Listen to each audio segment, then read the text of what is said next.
Christmas Eve of 1985 was not a good time for poor women and their children to depend on public kindness or prophetic reenactments of the Christian gospel at the hands of civic and commercial leaders in New York.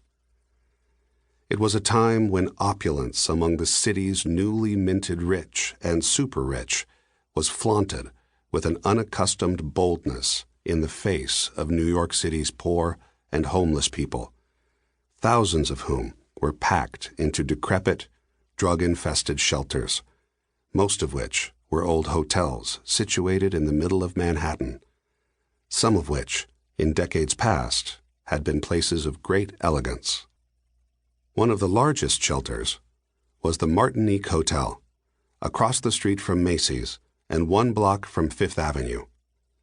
In this building, 1,400 children and about 400 of their parents struggled to prevail within a miserable warren of bleak and squalid rooms that offered some, at least, protection from the cold of winter. Although many rooms in which I visited with families in the last week of December were so poorly heated that the children huddled beneath blankets in the middle of the day, and some wore mittens when they slept.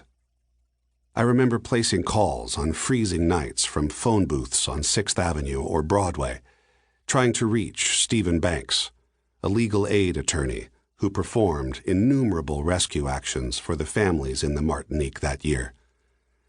The wind that cut across the open space of Herald Square at night was fierce.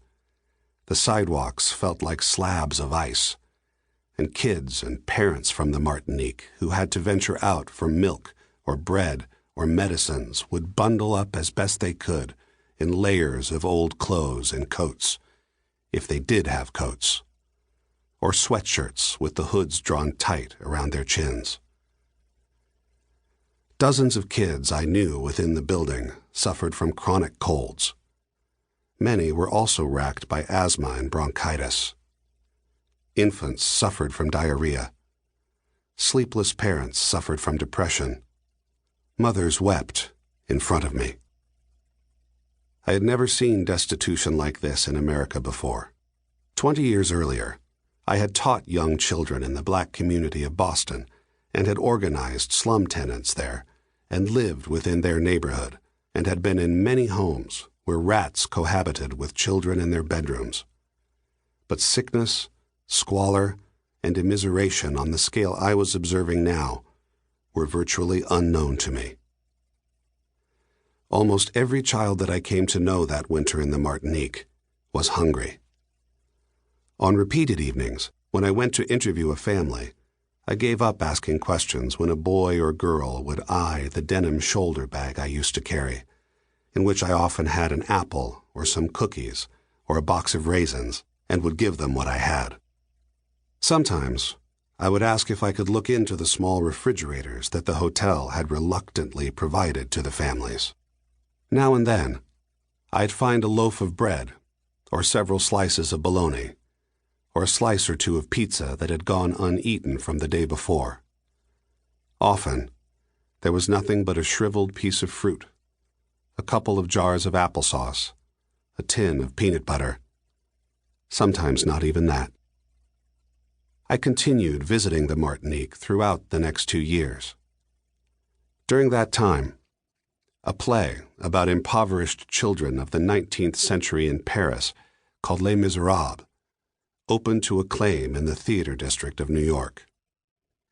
Some of the more enterprising children in the Martinique would walk the 12 or 15 blocks between the hotel and the theater district in late afternoons or evenings to panhandle in the streets around the theater or in front of restaurants nearby. Homeless women did this too, as well as many of the homeless men, some alcoholics and some mentally unwell, who slept in cardboard boxes on the sidewalks and in doorways of the buildings in the area. The presence of these homeless people was not welcomed by the theater owners. People were paying a great deal of money to enjoy an entertainment fashioned from the misery of children of another era. The last thing that they wanted was to come out of the theater at the end and be obliged to see real children begging on the sidewalk right in front of them. The problem was resolved to some degree when police and private guards employed by local businesses developed strategies for cleaning out the homeless.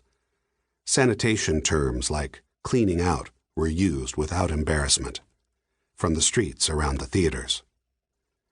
Meanwhile, on the east side of Manhattan, another group of business leaders went a little further by employing people in the homeless population to drive out other homeless people from Grand Central Station, where they had been taking refuge from the cold for several years by sleeping in the station's waiting rooms. The ultimate solution, which required the removal of these homeless families from the midtown sections of Manhattan altogether, took a few more years to carry out successfully. In the interim, despite the efforts of the theater owners, many of the older children from the Martinique would manage to slip past the hired guards or the police and walk up to theater goers, who would sometimes hand them a few dollars.